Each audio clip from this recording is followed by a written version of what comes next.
the armor factor 8 product, specifically in relation to the fact that it was still infecting people with HIV going way past 1985, including, of course, people here in the UK.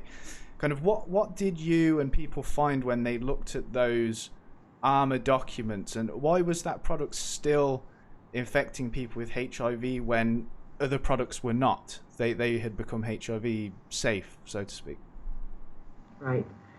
It was very, very difficult to get the information about what Armor had done with its first generation heat-treated factor 8, because obviously it was a very sensitive issue for them.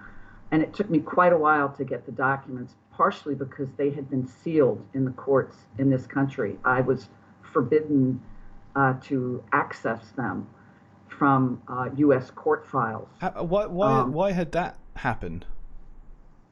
Well, it's pretty typical when you have these civil cases that a company will say, okay, we'll agree to pay you money, but only if you remain quiet. Right. And this was one of those cases, and it involved a series of patients, of children in Canada.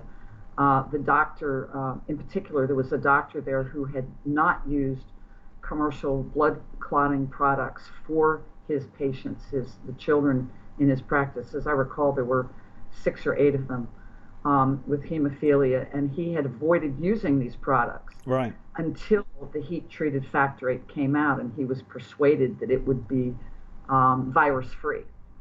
And his name was Dr. Groh, and he was in the Vancouver area. And I remember him being just stunned and horrified, and just, I can't begin to tell you how upset this man was when he gave these products to his young patients, and all of them seroconverted. Wow.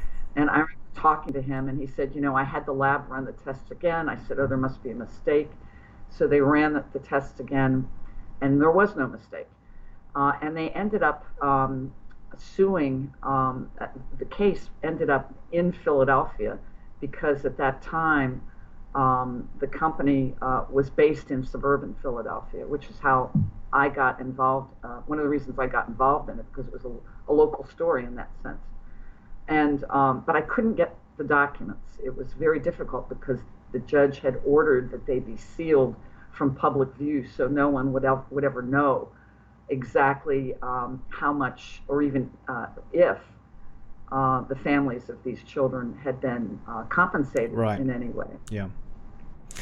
And ultimately, these documents were not released publicly until the Creever investigation in Canada, and that was when a whole treasure trove of these documents became available to journalists like me. And what did the documents actually show once they had become available?